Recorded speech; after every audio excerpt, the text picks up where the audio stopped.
How did you wake up in a world where Trump won again? The memes, the chaos, the fights over your TikTok feed and dinner table debates. This wasn't just politics, it was a revolution. From border battles to a Supreme Court shakeup, this story uncovers the 10 shocking reasons why Trump's comeback wasn't just inevitable, it was unstoppable. Think you know the full story? Think again. Reason 1. The Gaza game changer. The 2024 election wasn't just about red versus blue. It was a battlefield of ideologies, and the Gaza crisis dropped a bomb right in the middle of progressive unity. Suddenly, the left's carefully constructed coalition looked more like a chaotic food fight. Progressive activists, politicians, and influencers clashed over how to respond to the conflict, with some calling for unequivocal support for one side and others demanding a more nuanced diplomatic approach. As protests filled the streets, social media lit up with fiery debates. For many voters, the left's inability to present a coherent stance on Gaza painted them as unstable and disorganized. What should have been a moment to demonstrate moral clarity turned into a public relations nightmare. Progressive leaders tried to play damage control, but the damage was done. Headlines focused more on the infighting than on the actual issues. Enter Trump. He didn't tiptoe around the chaos. He bulldozed through it. His message? Strength over chaos. While progressives squabbled, Trump seized the opportunity to position himself as the candidate of stability. His speeches hammered home a simple but effective narrative. I'll make America strong again, at home and abroad. He presented himself as the antidote to the madness, offering a vision of a leader who wouldn't falter under pressure or cave to what he called radical voices. He also said he was against war and he would stop the conflicts in Ukraine and the Middle East. For voters weary of the noise and drama, this message struck a nerve.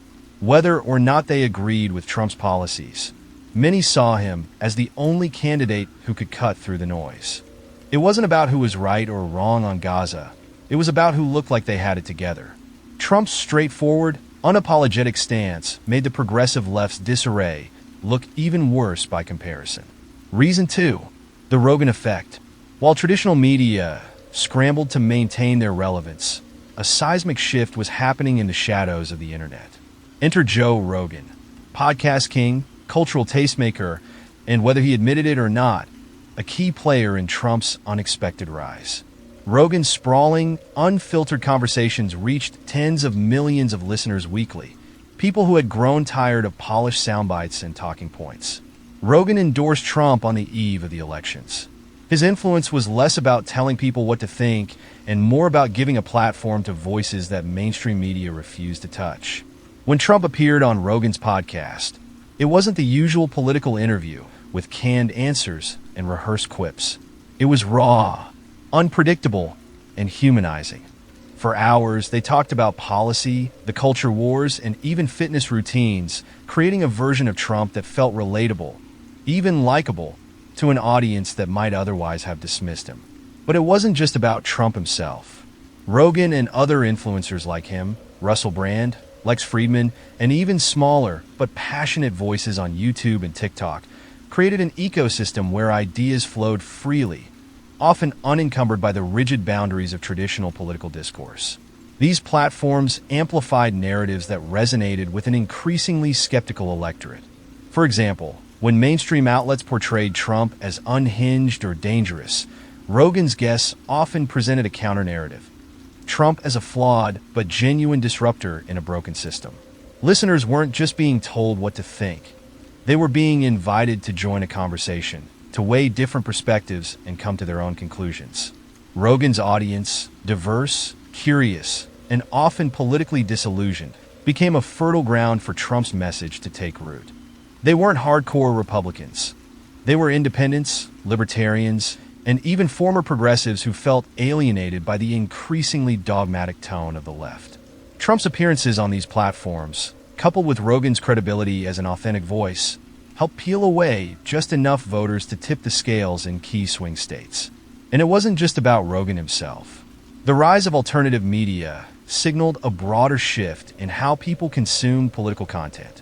Podcasts, YouTube shows, and decentralized social media platforms created a parallel universe where Trump's message could thrive without being filtered or distorted. Clips of Rogan discussing Trump went viral, reaching millions who had never tuned into a campaign rally or debate. The beauty of the Rogan Effect was its subtlety.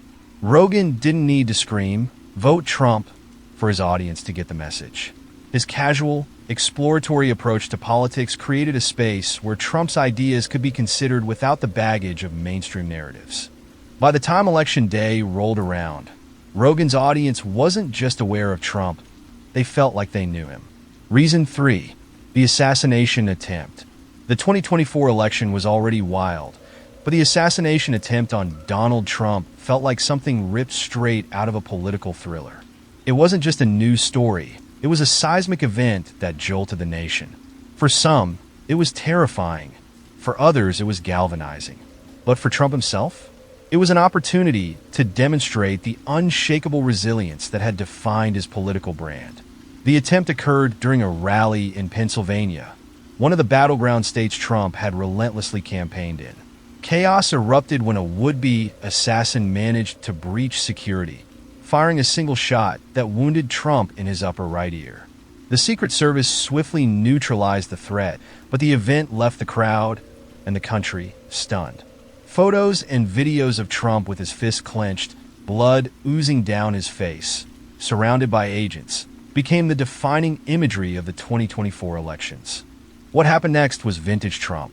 While most politicians might have retreated and regrouped, Trump doubled down on his message of strength and resilience, casting the attempt on his life as proof that he was fighting the right enemies. "If they're trying to stop me," he declared, "it means we're winning." Overnight, the assassination attempt became a rallying cry. The footage of Trump's return to the stage played on a loop across news networks and social media. For his supporters, it was proof of his courage and toughness, qualities they admired in him. Even skeptics found themselves grudgingly impressed by his boldness. The narrative took on a life of its own. Conservative media painted Trump as a hero who stood tall in the face of danger, while his campaign capitalized on the moment with slogans like "unstoppable" and "fearless leader." Memes flooded the internet, with images of Trump superimposed onto action movie posters and captions like, "They tried. They failed." But the real impact went beyond memes and slogans. The assassination attempt humanized Trump in a way that few moments in his career had. Voters who were on the fence found themselves empathizing with him, not as a politician, but as a man who had faced death and refused to flinch. It tapped into a deep-seated American admiration for underdogs and survivors. Of course, his opponents tried to counter the narrative, accusing Trump of exploiting the event for political gain. But their criticisms only seemed to reinforce his image as a leader under siege. The more they attacked, the more his supporters rallied around him. By the time Election Day arrived, the assassination attempt had cemented Trump's reputation as a fighter who wouldn't back down, no matter the odds. For many voters, that resilience wasn't just admirable, it was presidential. Reason 4. The silent suburbs speak up. For years, the suburbs were treated as political wallpaper, always there, but rarely noticed. They were the quiet, unassuming backdrop to the flashier battlegrounds of urban and rural America. But in 2024, the suburbs finally roared, and their message was loud and clear. Enough is enough. The suburban voter had long been caricatured as indifferent, apathetic, and comfortably detached from the political chaos swirling around them. But behind the manicured lawns and white picket fences, frustration was simmering. Issues like education, housing policies, and rising crime had been slowly eroding the sense of stability that suburban families cherished. Education, in particular, became a lightning rod. Parents felt blindsided by curriculum changes and school policies they perceived as driven by ideology rather than practicality. The COVID-19 pandemic had already opened their eyes to what was happening in classrooms, and by 2024, the battle over school boards and parental rights had reached a fever pitch. For many suburban parents, Trump's pledge to put parents back in charge wasn't just rhetoric, it was a lifeline. Then there was the housing issue. Federal policies aimed at increasing affordable housing in suburban neighborhoods sparked fierce debates. Critics argued these initiatives would fundamentally change the character of their communities, leading to overcrowding and straining local resources. Trump tapped into these fears with his signature bluntness, vowing to protect the American dream and keep suburbs safe, prosperous, and self-determined. Crime was the final straw. Suburban communities, once insulated from the issues plaguing urban centers, began experiencing a rise in thefts, carjackings, and other crimes. Videos of brazen smash-and-grab robberies and home invasions went viral, stoking fear and anger. Trump's tough-on-crime stance, coupled with his promise to restore law and order, resonated deeply with voters who felt their safety was being ignored by the current administration. By election season, the so-called silent suburbs weren't silent anymore. They became a vocal, energized force, showing up at rallies, packing town halls, and flooding social media with their frustrations. Trump's campaign, ever attuned to shifts in the cultural landscape, leaned into this momentum. Ads targeting suburban voters highlighted his policies on education, crime, and housing, contrasting them with what he framed as the chaos and incompetence of his opponents. On election night, the impact was undeniable. Suburban counties that had previously leaned Democrat or stayed purple swung decisively in Trump's favor. Analysts scrambled to explain the shift, pointing to exit polls showing education, crime, and housing as top concerns. The suburban revolt wasn't just about policy, it was about identity. These voters saw themselves as hardworking, family-oriented people who wanted to preserve the values that had built their communities. Trump understood this on a visceral level, and he spoke to them in a language they connected with, plain, direct, and unapologetically pro-suburbia. Reason 5. Media's own goal. Over the years, media outlets had learned that Trump was a ratings bonanza. Love him or hate him, he brought eyeballs to screens and clicks to articles. But by 2024, their obsession with tearing him down wasn't just relentless. It was counterproductive. From the moment Trump announced his candidacy, the media pounced, doubling down on negativity. Every speech, tweet, and policy proposal became fodder for scathing headlines and dramatic panels. Trump's dangerous agenda. Trump spirals into delusion. Trump threatens democracy. The headlines weren't subtle. They painted Trump as a chaotic, unhinged force, but here's where it backfired. This narrative had already been played to exhaustion. For Trump supporters, it was nothing new.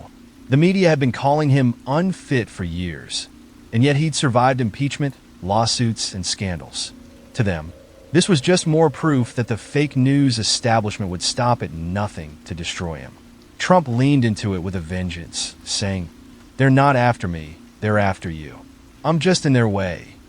But the real surprise came from voters who weren't hardcore Trump loyalists. Independents and even some moderates began to feel uneasy with the media's overwhelming negativity. Every debate moderator seemed hell-bent on cornering Trump. Every talk show host launched into rants about how he was an existential threat to America. At some point, it stopped feeling like journalism and started looking like a coordinated takedown. Trump's team was quick to capitalize on this perception. Videos showing split screens of reporters ridiculing him on one side and cheering for his opponents on the other hammered home the message. They don't just hate Trump, they hate you. The narrative stuck, especially in swing states where voters were tired of being talked down to by pundits who seemed out of touch with their lives. Then there was the hypocrisy. Media outlets lambasted Trump for his bombastic style and occasional gaffes, but seemed to give Biden first, then Harris, a free pass for equally egregious missteps. When Biden stumbled through an incoherent response on live television, it was brushed off as a human moment. When Trump made a similar slip, it was another example of his dangerous incompetence. People noticed the double standard, and for Trump's base, it only confirmed what they already believed. The game was rigged. The more the media attacked, the more Trump's us versus them narrative gained traction. Every article calling him a threat to democracy made him look like a renegade fighting a corrupt system. Every news segment warning about the end of America if Trump won made his base dig their heels in deeper. By election night, it was clear the media's strategy had backfired. Instead of dismantling Trump's image, they'd strengthened it. He wasn't just a candidate anymore. He was a warrior standing up against a hostile establishment. And for millions of Americans, that was exactly what they wanted. Reason 6. The power of personality. In a world where politics often feels scripted and sterile, Donald Trump is the ultimate wild card. His larger-than-life persona towers over every room, every debate stage, every campaign rally. Love him or hate him, you can't ignore him, and that's exactly why he won. Trump's rivals try to play the game the old-fashioned way. They had polished speeches, perfectly rehearsed zingers, and carefully crafted talking points. But in comparison to Trump, they came across as robotic.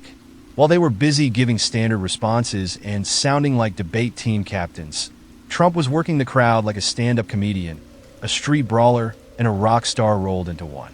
His rallies were less political events and more cultural phenomena. Tens of thousands packed into arenas to hear him speak for hours, hanging on every word as he veered from serious topics to off-the-cuff jokes. "Can you believe this guy?" he'd ask, mocking his opponents with the timing of a seasoned comic. The crowd roared with laughter, not just because it was funny, but because it felt authentic. Trump wasn't reading from a teleprompter. He was riffing, reacting, and speaking directly to his audience in a way no other politician could. This authenticity became his superpower. In a time when voters were tired of polished politicians who seemed out of touch, Trump's raw, unfiltered style was a breath of fresh air. Sure, he made mistakes. Sure, he said things that made even his supporters cringe. But that was the point. He was real. Even his critics couldn't deny the magnetism. Journalists who covered his rallies often admitted that, despite their personal disdain for him, they couldn't take their eyes off the man. He was unpredictable, entertaining, and endlessly quotable, a nightmare for his opponents, who couldn't compete with his sheer charisma. And it wasn't just about the jokes and jabs. Trump had a way of connecting with people on a visceral level. During a debate, Trump made a controversial claim that Haitian immigrants in Ohio were abducting and eating pets, such as cats and dogs.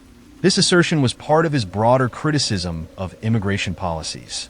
Though local authorities quickly debunked it, his emotionally charged delivery created a visceral reaction. It served as a striking, albeit unfounded, example of a perceived threat, designed to provoke strong feelings and underscore his argument.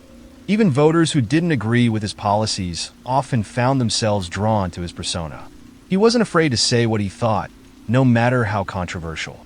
He wasn't afraid to fight back, even when the odds were stacked against him. And he wasn't afraid to be himself, flaws and all. For many Americans, Trump came to symbolize the idea of authenticity. In a world where everything feels manufactured, he was the real deal, messy, unpredictable, but undeniably human. His personality didn't just win him supporters, it won him loyalty. On election night, this power of personality was on full display. Trump took the stage like a prize fighter, fist pumping and a triumphant grin on his face.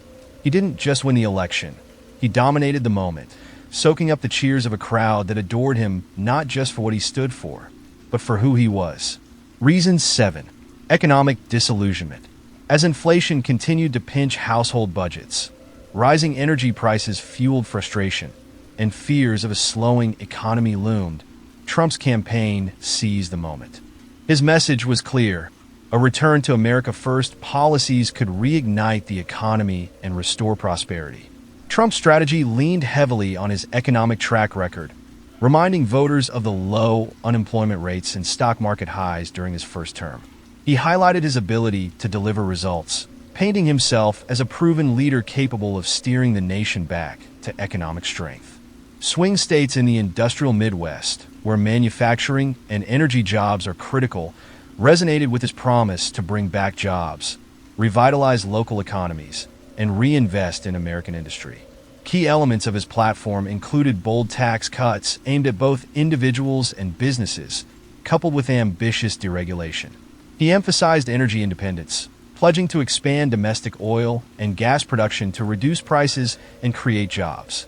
These proposals struck a chord with voters in energy-producing states and those feeling the pinch of high utility costs. In contrast, Trump criticized the current administration's handling of the economy, arguing that rising prices and a perceived lack of focus on middle-class issues had eroded trust. He effectively harnessed dissatisfaction with economic conditions to galvanize support, portraying his plan as a lifeline to struggling families. For millions of voters, Trump represented not just a leader, but a lifeline, a hope for better days in uncertain times. It was this connection, forged through a focus on pocketbook issues, that proved instrumental in his path to reclaiming the White House. Reason 8. Progressive overreach. Donald Trump's stunning rise to the presidency wasn't just a political earthquake, it was a cultural backlash. At the heart of his victory was a widespread rejection of what many perceived as progressive overreach and the dominance of woke ideology. For millions of Americans, Trump wasn't just a candidate. He was a battering ram against a cultural elite they felt was silencing their voices and rewriting the rules of society. In the years leading up to Trump's win, progressive movements surged with energy, pushing for equity, inclusion, and social justice. While these causes inspired many, they also alienated others. To critics, the relentless march of wokeness felt like an attack on free speech, traditional values, and even common sense. Gender debates in schools, the rise of cancel culture, and accusations of systemic racism in every corner of American life left many feeling accused, dismissed, or outright oppressed. Trump seized this moment, presenting himself as the only leader bold enough to push back. He tapped into frustrations simmering in middle America, places that felt ignored or mocked by coastal elites. Issues like critical race theory, corporate virtue signaling, and radical environmental policies became flashpoints in the cultural war. When big-name companies weighed in on social justice, or when schools adopted curricula that conservatives found divisive, Trump's message was clear. They're coming for your way of life, and I'm the only one standing in their way. Cancel culture was a particularly powerful rallying cry. For many, it symbolized a culture of fear, where expressing the wrong opinion could cost you your job, reputation, or friendships. Trump's unapologetic, politically incorrect style electrified those who felt cowed into silence. He wasn't just defying the norms, they believed he was fighting for their right to think and speak freely. On top of that, progressive policies often came with economic consequences that hit working-class Americans the hardest. Climate initiatives threatened jobs in coal and manufacturing, while cultural changes seemed to overlook the concerns of families struggling to make ends meet. Trump's promise to make America great again wasn't just nostalgia. It was a call to protect their livelihoods and identities in the face of a rapidly changing world. For Trump supporters, the 2024 election wasn't just a choice between candidates. It was a battle for the soul of the country. By channeling frustration with progressive overreach, Trump turned cultural resentment into a political weapon, and it hit its target with devastating precision. Reason 9. Gen Z and memes. Donald Trump's potential 2024 victory could be fueled by an unexpected and powerful cultural force: Gen Z and the meme economy. While this generation is often associated with progressive values, their embrace of meme culture and irreverent humor has created a surprising opening for Trump's brand of politics. Gen Z thrives on the internet, where memes aren't just jokes, they're a language. Trump, who mastered the art of dominating media narratives in 2016, has become a central figure in the digital humor ecosystem. His larger-than-life persona, outrageous statements, and unpredictable behavior have made him a meme icon, resonating with a demographic that values irony, absurdity, and defiance of convention. To many young internet users, Trump isn't just a politician, he's content. In the political meme wars, Trump has a significant edge. Supporters and meme creators flood platforms like TikTok, Instagram, and Twitter with shareable, eye-catching content that often blurs the line between satire and serious support. These memes serve as powerful propaganda, reaching millions and reshaping perceptions of Trump. Whether mocking his opponents or glorifying his policies, these images and videos amplify his message in ways traditional campaigns can't replicate. Gen Z's distrust of establishment politics also plays a role. Many young people see both major parties as corrupt or ineffective, and Trump's outsider status continues to appeal. For some, supporting Trump or sharing his memes is less about ideology and more about rebellion against perceived social norms or political correctness. The humor and shock value of Trump memes can transform apathy into engagement, drawing in those who might not otherwise vote. Moreover, the decentralized nature of meme culture means the pro-Trump message can spread without significant campaign spending. Grassroots meme creators act as an unpaid digital army, pushing content that reaches millions organically. Reason 10. The outsider appeal never dies. After 8 years in the spotlight, 2 impeachments, and a term as president, you'd think Donald Trump's outsider narrative would have worn thin. But in 2024, he proved once again that the appeal of the outsider never dies. Trump's ability to position himself as the ultimate anti-establishment figure was nothing short of remarkable. Despite his status as a former president, a billionaire, and arguably the most famous man in the world, he managed to convince millions of Americans that he was still their guy, the lone warrior battling a corrupt and broken system. How did he do it? By doubling down on his signature brand of defiance.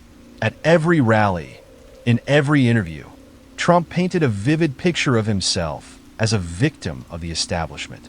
He railed against the deep state, the media, and what he called the rigged system that was desperate to stop him. "They're not after me, they're after you," he declared, pointing to the crowd. "I'm just standing in their way." It was classic Trump. Simple, direct, and deeply effective. For his supporters, this wasn't just rhetoric, it was a battle cry. They saw themselves in Trump's narrative as everyday Americans fighting against a system that didn't care about them. And Trump's larger-than-life persona made him the perfect champion for their cause. While his rivals talked policy, Trump focused on personality. He didn't just criticize the establishment, he mocked it. Whether it was calling out fake news reporters or taking jabs at career politicians, Trump's irreverence was a reminder that he wasn't like the others. He didn't play by the rules, and that made him all the more appealing to voters who felt abandoned by traditional politics. But Trump's outsider appeal wasn't just about defiance. It was about authenticity. Love him or hate him, he didn't pretend to be something he wasn't. He embraced his flaws, his controversies, and his larger-than-life persona with unapologetic confidence. "I'm not a politician," he often said. "I'm a fighter." And in 2024, that message resonated more than ever. After years of cultural upheaval, economic uncertainty, and political dysfunction, Americans were hungry for a leader who didn't just talk about change, but embodied it. Trump's brashness, his willingness to say what others wouldn't, and his refusal to back down made him a symbol of resistance in a world that felt increasingly out of control. His campaign ads played up this narrative brilliantly.